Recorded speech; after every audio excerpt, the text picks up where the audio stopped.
Bonjour, je suis Francis Mitati. J'aide les entreprises à être en règle sur le plan juridique et fiscal tout en prenant moins d'engagement grâce à la méthode entreprise sans souci. Si vous voulez profiter de cet accompagnement, je vous invite à vous abonner sur ma chaîne YouTube en cliquant sur le bouton s'abonner qui se trouve en bas de cette vidéo. Dans cette vidéo, nous allons voir comment gérer et organiser les congés payés.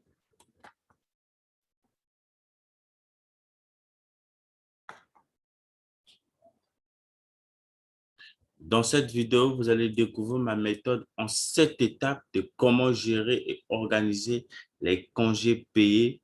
Mais avant de rentrer dans le vif du sujet, il est question d'abord de vous aborder l'introduction. C'est ce qu'on va voir dans les prochaines pages. Nous avons l'introduction.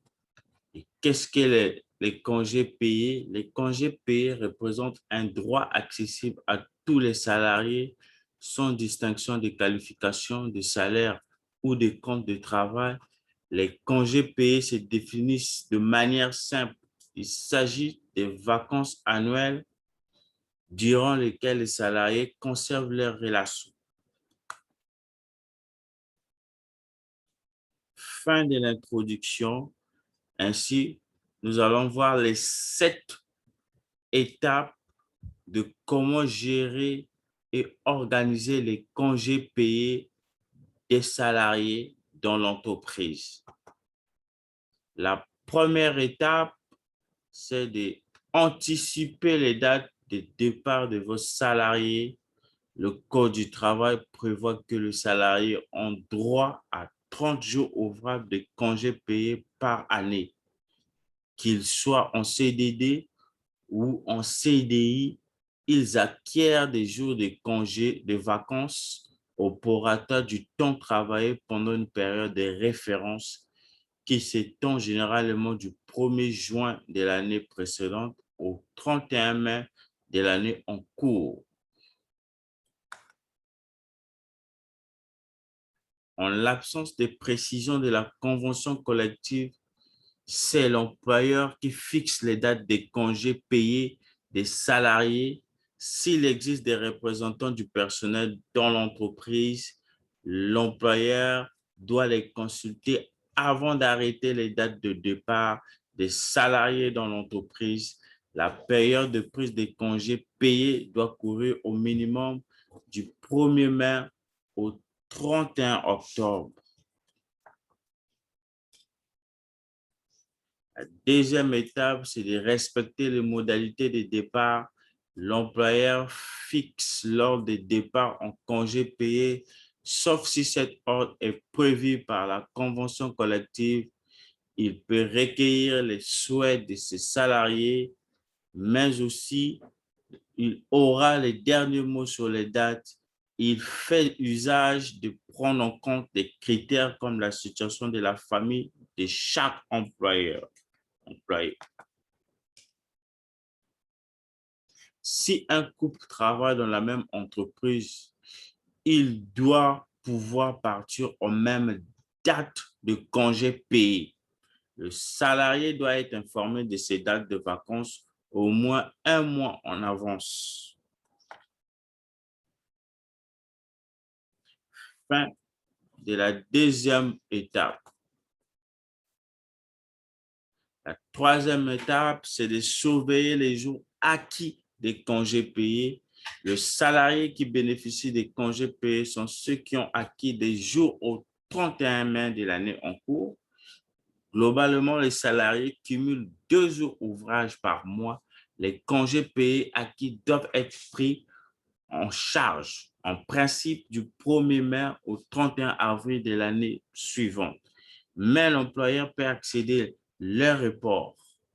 À l'inverse d'un salarié, un salarié qui a acquis des jours peut les prendre par anticipation, c'est-à-dire avant l'ouverture de la période normale de prise des congés. Il doit cependant obtenir l'accord de son employeur. La quatrième étape, c'est de comment calculer des indemnités des congés payés. Le calcul de l'indemnité des congés payés doit se faire de la façon la plus simple aux salariés. Il existe deux méthodes, soit la règle du dixième, soit la règle du maintien du salaire. Dans le premier cas, l'entreprise verse une indemnité égale à 10% de la rémunération totale perçue par le salaire au cours de la période de référence. Dans le second cas, l'entreprise paie le salarié pendant son congé en maintenant son salaire comme s'ils avaient travaillé. Et enfin, soyez à la fiche de paye, c'est-à-dire l'employeur doit afficher, doit avoir la fiche de paye. L'employeur doit avoir des jours de congé. En revanche, il doit pouvoir informer son salaire, son salarié à tout moment en cas de litige entre l'employeur et le salarié. L'employeur doit manifester la fiche de paie qui fait foi. La cinquième étape, c'est d'instaurer des règles plus justes. L'employeur est libre de déterminer l'ordre de départ en congé de ses travailleurs. Cette idée est parfois difficile à accepter pour les travailleurs qui ne les convient pas. Pour éviter l'incompréhension, il est de votre devoir d'expliquer quels règles vous avez fixés concernant l'attribution des périodes de congés et quel roulement de prise de congés est paramétré. Soyez ainsi transparent avec vos travailleurs. Expliquez-leur votre fonctionnement et discutez avec eux. Il est important que vous sachiez si cela convient à la majorité, qu'eux-mêmes comprennent les priorités et les objectifs fixés envers l'entreprise et la problématique concernant la limitation des ressources, qui relève que c'est à vous d'apporter la décision et que les règles établies sont bien en fonction des contraintes du travail et de l'intérêt de la société. La sixième étape, c'est d'organiser les départs en congé en fonction des choix de départ en congé émis, la prise en compte des ressources nécessaires pour réaliser l'activité et rester productif. Le manager va pouvoir organiser les départs. Le manager pourra établir un planning des congés et mettre en place des astuces permettant la continuité de l'activité lors du congé de certains salariés. Concernant l'organisation, le manager met en place le roulement qui a été précédemment choisi en prenant bien en compte les priorités. Il est important que vous gérez bien votre planning en favorisant, pourquoi pas, une ligne de départ en imposant plusieurs semaines durant le congé.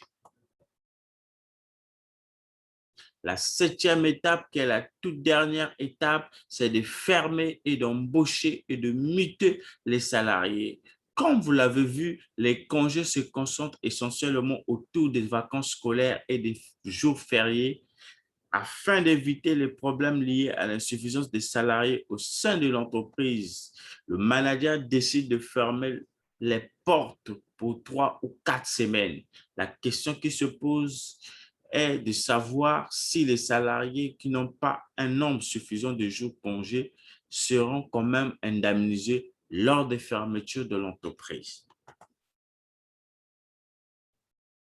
Sauf précision dans les conventions collectives, les salariés ne percevront donc plus de compensation financière, mais d'autres solutions sont possibles.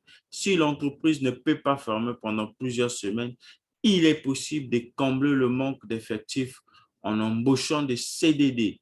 Nombreuses sont les entreprises ayant recours à embaucher pour les périodes de congés.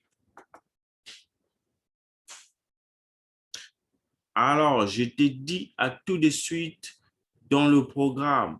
N'oubliez pas de cliquer sur le lien qui est dans la description de cette vidéo pour obtenir immédiatement une autre formation qui est basée sur comment licencier un salarié sur un CDI sans risque.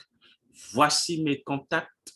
Si vous voulez savoir plus, posez-moi des questions dans la description de cette vidéo ou soit m'appeler par mail ou bien par mon numéro de téléphone. Mes contacts sont ici. Vous pouvez me contacter. Merci.